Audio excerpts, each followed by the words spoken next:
వరుణ్ తేజ, లావణ్య త్రిపాఠి వెండితెరపై జంటగా డ్యూయెట్లు పాడుకుంటూ ప్రేమలో జారి వాళ్ళు నిజ జీవితంలో ఒక జంటగా భార్యాభర్తలుగా ఒకటయ్యారు. నవంబర్ 1న ఇటలీ దేశంలో అంగరంగ వైభవంగా ఈ జంటలిద్దరూ కూడా వివాహమాడారు.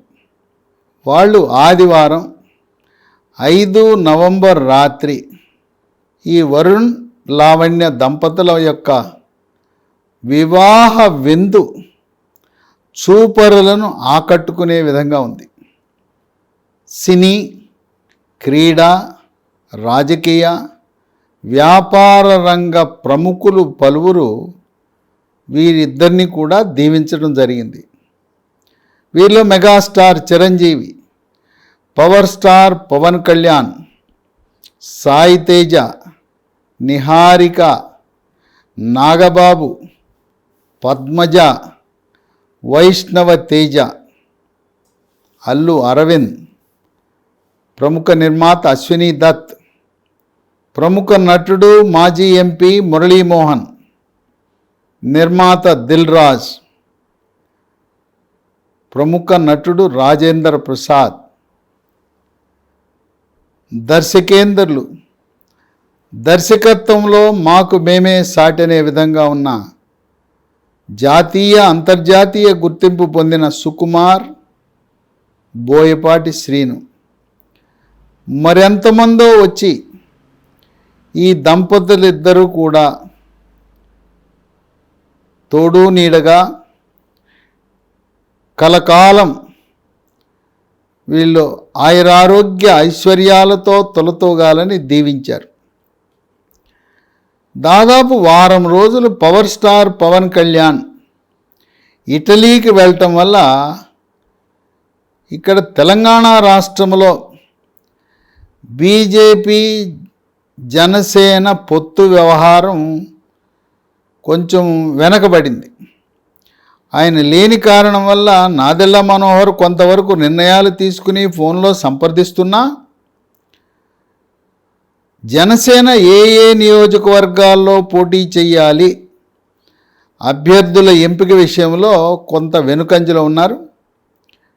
పవర్ స్టార్ వచ్చిన తర్వాత గతంలో 32 నియోజకవర్గాల్లో పోటీ చేయాలని జనసేన భావించినా ఎన్డీఏ కూటమిలో జనసేన కూడా భాగస్వామి కనుక పొత్తు ధర్మాన్ని పాటిస్తూ బీజేపీతో పొత్తుకి అంగీకరించి మొదట్లో 11 నియోజకవర్గాలు 11 కానీ 12 కానీ పోటీ చేయాలని భావించిన ఇరు పార్టీల నాయకులు power star Pawan Kalyan, Nadendla Manohar, doctor Laxman, Kishan Reddy, Etela Rajender, Bandi Sanjay వీరందరూ కూడా చర్చించుకుని దాదాపు 9 నియోజకవర్గాలు ఫైనలైజ్ చేసి ఒక నిర్ణయానికి వచ్చారు. 9లో 7 నియోజకవర్గాల గురించి స్పష్టత వచ్చింది. 7లో ఖమ్మం జిల్లాలో 4 నియోజకవర్గాల్లో పోటీ చేస్తూ ఉంది జనసేన. 1 ఖమ్మం సిటీ, 2 కొత్తగూడెం. ఖమ్మం, కొత్తగూడెం 2 కూడా జనరల్ నియోజకవర్గాలు, ఎవరైనా పోటీ చేయొచ్చు. ఇక మరో 2 నియోజకవర్గాలు అశ్వారావుపేట, వైరా నియోజకవర్గాలు, ఈ 2 కూడా రిజర్వ్డ్ నియోజకవర్గాలు. 4 నియోజకవర్గాలని జనసేన పార్టీకి ఇవ్వటానికి సూత్రప్రాయంగా అంగీకారం కుదిరింది. ఉమ్మడి రంగారెడ్డి జిల్లాకు చెందిన కుకట్పల్లి నియోజకవర్గం నుంచి కూడా జనసేన పార్టీ పోటీ చేయబోతూ ఉంది. ఉమ్మడి నల్గొండ జిల్లాకు చెందిన కోదాడ అంటే ఆంధ్రప్రదేశ్ తెలంగాణ బోర్డరు సరిహద్దు నియోజకవర్గం. అక్కడ అధికంగా సీమాంధ్ర వాసులు ఉన్నారు. అలాగే తెలుగుదేశం పార్టీ, జనసేనకి అభిమానులు కూడా చాలా అధికంగా ఉన్నారు. ఉమ్మడి మహబూబ్ నగర్ జిల్లా నుంచి నాగర్ కర్నూలు నియోజకవర్గాన్ని ఎంపిక చేసుకున్నారు. ఈ విధంగా 7 నియోజకవర్గాలు ఒక నిర్ణయానికి వచ్చినా మరో 2 నియోజకవర్గాలు ఈరోజు నిర్ణయం తీసుకుని జాబితాని ప్రకటించి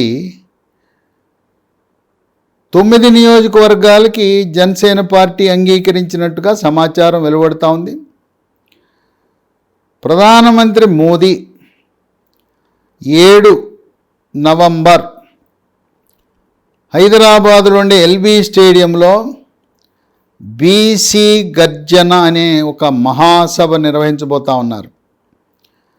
దీనికి బీజేపీ పార్టీ వాళ్ళే కాక పార్టీలకు అతీతంగా బీసీలో ఉండే 113 కులాలు, కుల సంఘాలు, యువకులు, మేధావులు, విజ్ఞులు, విద్యాధికులు, బడుగులకు రాజ్యాధికారమని ఎప్పటి నుంచో ఆకాంక్షిస్తున్న అనేక కుల సంఘాలు కూడా స్వచ్ఛందంగా పార్టీలకు అతీతంగా పాల్గొంటున్నారు. రాష్ట్రం ఏర్పడి 67 సంవత్సరాలైనా ఒక్కసారి కూడా బీసీ సామాజిక వర్గానికి ఒక్క అవకాశం కూడా లభించలా. చివరికి దళితులకు దామోదరం సంజీవయ్య 2 సంవత్సరాల పాటు ఆయన ముఖ్యమంత్రిగా పనిచేసిన మనకు తెలిసిన విషయమే. సింహభాగం రెడ్డి సామాజిక వర్గం వాళ్ళు ఈ తెలుగు రాష్ట్రాలను పరిపాలించడం, రెడ్డి సామాజిక వర్గం తర్వాత కమ్మ, వెలమ, అతి తక్కువ శాతం ఉన్న వెలమ, వైశ్య, బ్రాహ్మణ సామాజిక వర్గం వాళ్ళు కూడా ప్రాతినిధ్యం వహించడం అనేది ముఖ్యమంత్రిగా ఒక విశేషం. అందువల్ల భారతీయ జనతా పార్టీ ఈరోజు ప్రధానమంత్రి బీసీ సామాజిక వర్గానికి చెందిన వ్యక్తి, ఆయన గానుగ సామాజిక వర్గానికి చెందిన వ్యక్తి. అందువల్లనే మొట్టమొదటిసారిగా భారతదేశానికి స్వాతంత్రం వచ్చి 77 ఏళ్ల తర్వాత మనం ఈ రోజున ప్రధానమంత్రి మోదీ క్యాబినెట్లో 27 మంది బీసీ సామాజిక వర్గానికి చెందిన కేంద్ర మంత్రులను చూడగలుగుతున్నాం. కాంగ్రెస్ పార్టీ ఎప్పుడూ కూడా బీసీలను నిర్లక్ష్యం చేసింది. మహానుభావుడు అన్న ఎన్టీ రామారావు 1982లో బీసీలను ఆదరించి బీసీలకు రాజ్యాధికారం అని చెప్పి చదువుకున్న వారిని అందరినీ ప్రోత్సహించి ఎక్కడో రాజకీయానికి దూరంగా ఉన్న బీసీలను, ఆ బీసీ కులాలను ప్రోత్సహించి అన్ని కులాలకి ప్రతి ఒక్క కులానికి కూడా ఎమ్మెల్యే సీట్లు ఇచ్చి రాజకీయంగా ప్రోత్సహించిన మహానుభావుడు. కాంగ్రెస్ పార్టీ ఎన్నడూ కూడా బీసీ సామాజిక వర్గాలను ప్రోత్సహించాల. భారతీయ జనతా పార్టీ జాతీయ నాయకత్వం తెలంగాణ రాష్ట్రంలో గెలిచిన తర్వాత బీసీ ముఖ్యమంత్రిని చేస్తామన్నారు. బీసీ ముఖ్యమంత్రి అంటే చెప్పకనే, పేరు ప్రకటించకపోయినా ఏ రాష్ట్రంలో లేని విధంగా ఎన్నికల నిర్వహణ కమిటీ చైర్మన్గా నియామకం జరిగిన ఈటెల రాజేందర్ ముఖ్యమంత్రి అవుతాడనేది విస్పష్టం. దాంట్లో ఎటువంటి భేదాభిప్రాయం లేదు. ఈటెల రాజేందర్కి విశేషమైన రాజకీయ అనుభవం. ఇప్పుడు గెలిస్తే 8 సార్లు గెలిచినట్లు అవుతుంది. ఇప్పుడు పరిస్థితి చూస్తుంటే గజ్వేల్లో కేసీఆర్ను కూడా ఓడించి ఒక చరిత్ర సృష్టించబోతున్నాడు ఈటెల రాజేందర్. పశ్చిమ బెంగాల్లో అక్కడ బీజేపీ పార్టీ తరపున బీజేపీ నాయకుడు సువేందు అధికారి ఏ విధంగా మమతా బెనర్జీని ఓడగొట్టాడో గజ్వేల్లో ఈటెల రాజేందర్ కేసీఆర్ను ఓడగొట్టబోతున్నాడనే సమాచారం ఉంది.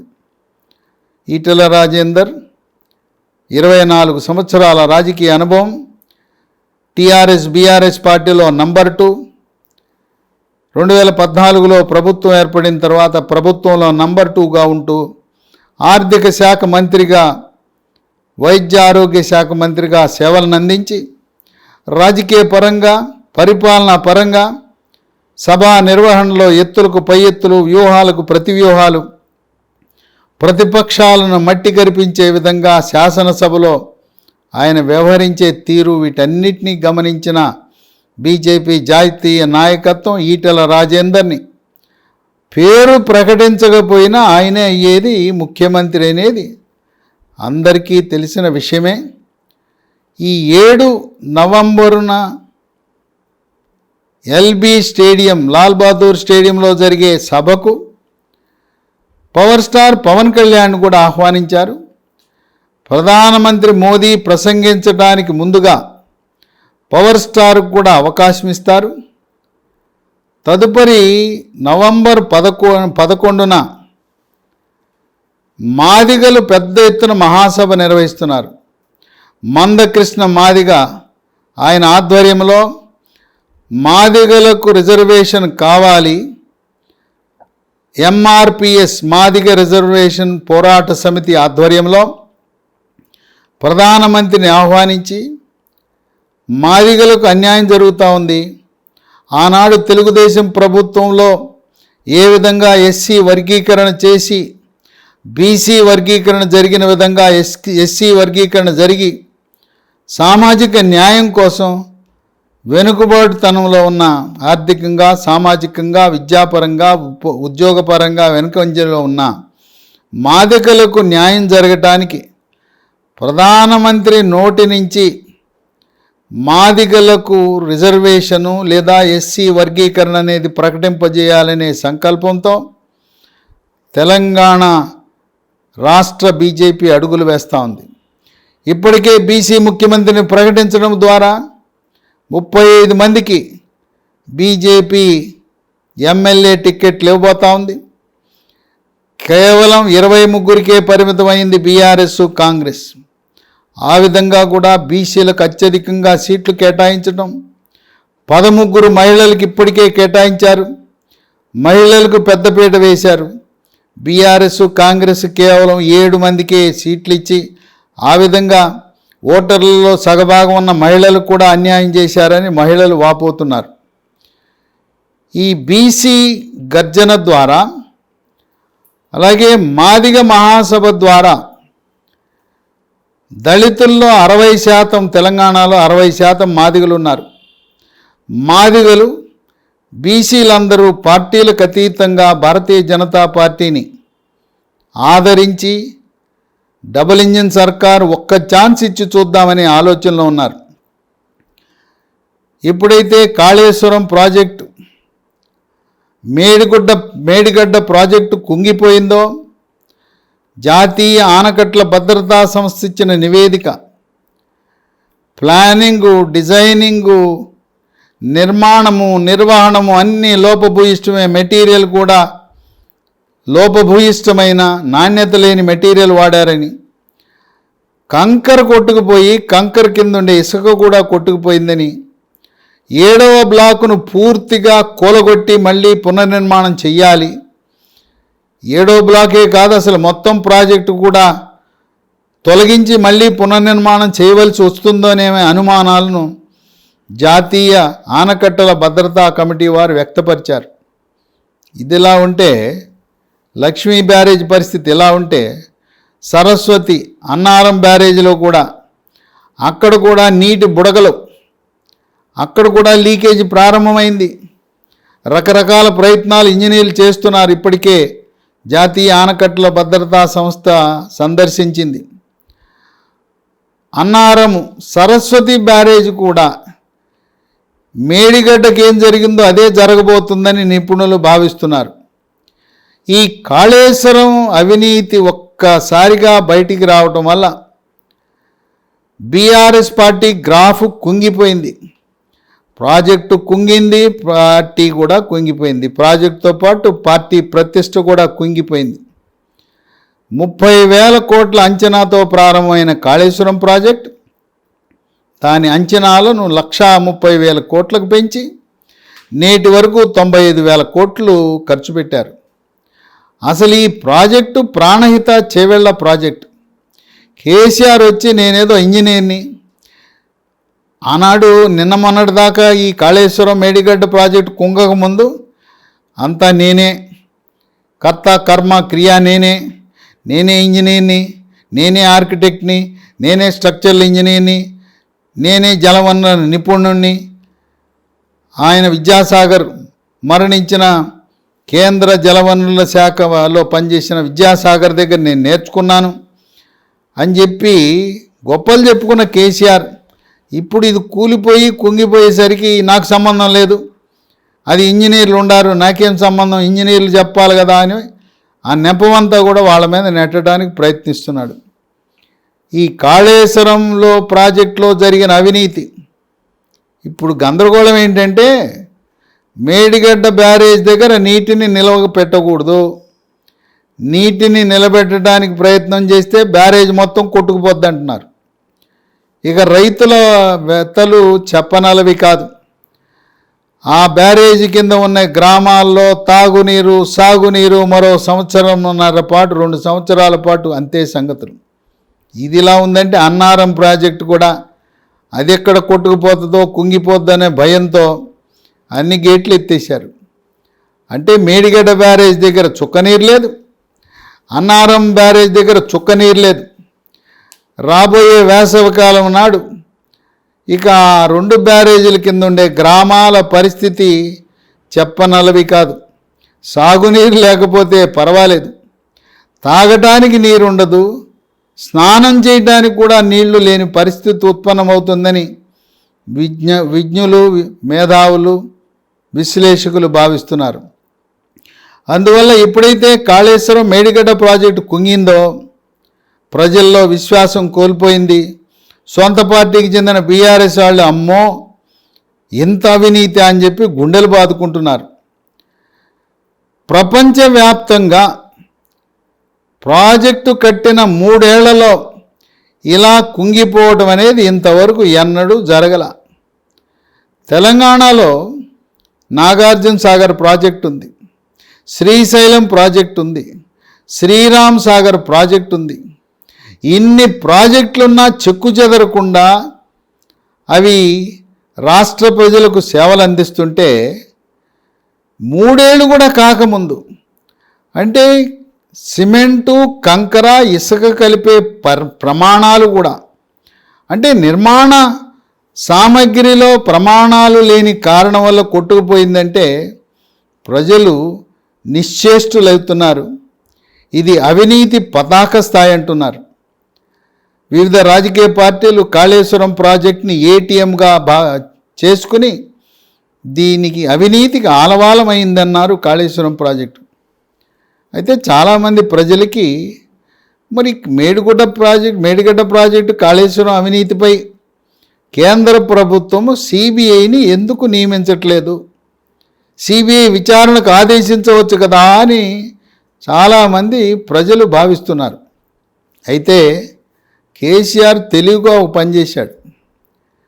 ఏంటి, తెలంగాణ రాష్ట్ర శాసనసభలో తెలంగాణ రాష్ట్రంలో సిబిఐ అడుగు పెట్టాలంటే, సిబిఐ దర్యాప్తు చేయాలంటే రాష్ట్ర ప్రభుత్వ అనుమతి లేకుండా, కాలు పెట్టే వెసులుబాటు లేకుండా చట్టం చేసుకున్నాడు. అయితే ఆ చట్టంలో న్యాయస్థానాల ఆదేశాల ప్రకారం సిబిఐ విచారణ జరపచ్చు. కనుక ఇప్పుడు కేంద్ర ప్రభుత్వం తనంతట తానుగా సిబిఐ విచారణ వేయటానికి అవకాశము లేదు. రక్షణ కవచంలా ఒక చట్టం చేసుకున్నాడు కేసీఆర్.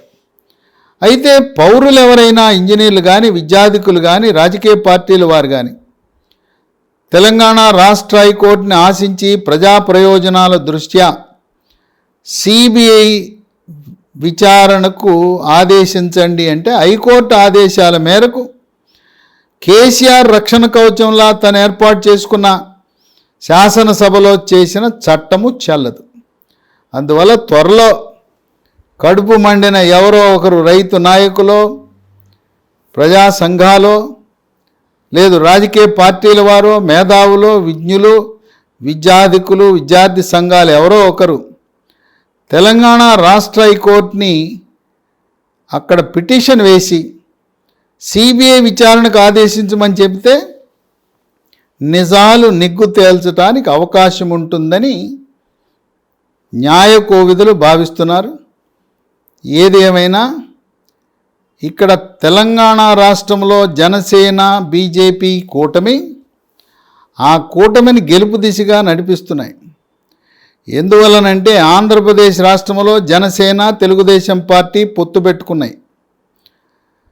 2024లో జరగబోయే అసెంబ్లీ, పార్లమెంట్ ఎన్నికల సందర్భంగా జనసేన, తెలుగుదేశం, బీజేపీ కూటమిగా పోటీ చేయబోతున్నాయి.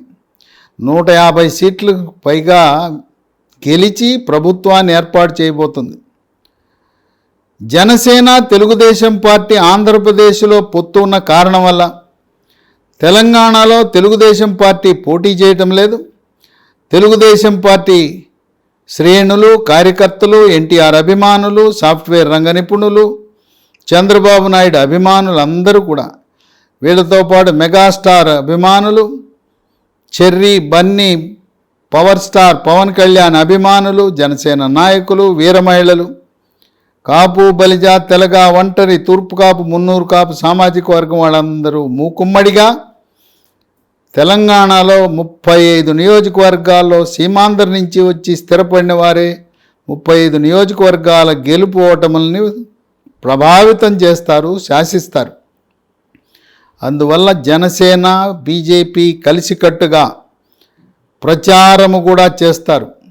నవంబర్ 7న, నవంబర్ 11న ప్రధానమంత్రి మోదీ మాట్లాడకముందు అదే వేదికపై పవర్ స్టార్ కూడా ప్రసంగించబోతున్నాడు.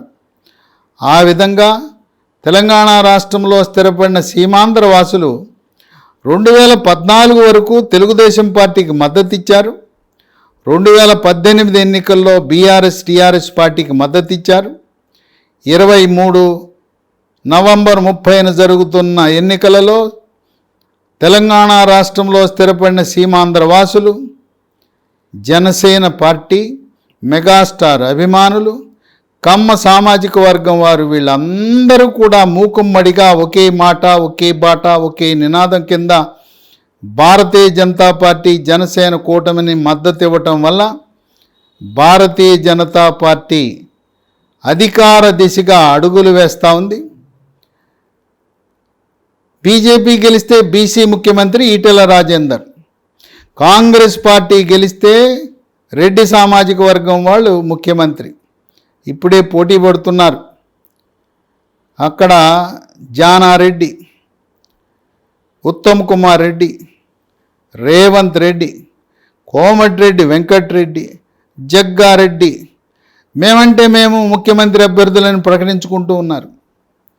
ఇక బీఆర్ఎస్ పార్టీ అధికారంలోకి వస్తే వెలమ సామాజిక వర్గం వాళ్ళు ముఖ్యమంత్రి, కేసీఆర్ ఈసారి యువరాజు, కేటీఆర్కి పట్టాభిషేకం చేయాలని ఉన్నాడు. కనుక తెలంగాణలో 60% ఉండి 1,60,00,000 మంది ఉన్న బీసీ సామాజిక వర్గం యొక్క ఆకాంక్ష ఒక్కసారి బీజేపీ కమలం పార్టీకి అవకాశం ఇవ్వటం ద్వారా బీసీ ముఖ్యమంత్రిని మనం ఎప్పుడూ పల్లకీలు మొయ్యటమేనా, పల్లకీలో కూర్చునే అవకాశం ఇవ్వరా? 82% ఉన్న బీసీ, ఎస్సీ, ఎస్టీ మైనారిటీలను కాదని 18% మాత్రమే ఉన్న ఇతర కులాల వాళ్ళు 18 సార్లు ముఖ్యమంత్రి స్థానాన్ని, ఆ పీఠాన్ని వాళ్ళు కైవసం చేసుకున్నారే. మనం సంఖ్యాబలాన్ని బట్టి మనమందరం జాగృతమై బీసీలందరూ కూడా ఒక్కసారి ఒక్క ఛాన్స్ బీజేపీ అనే విధంగా ఒక్కసారి ఒక్క ఛాన్స్ బీసీలకు అవకాశం ఇవ్వండి, పార్టీలను పక్కన పెట్టి కులమే ప్రామాణికంగా బీసీ సామాజిక వర్గం వాళ్ళు ముందుకు అడుగు వేస్తున్నారు. కాంగ్రెస్ పార్టీ గెలిస్తే వాళ్ళ పార్టీలో ఉంటారని, అమ్ముడు పోననే నమ్మకం ఏమీ లేదు.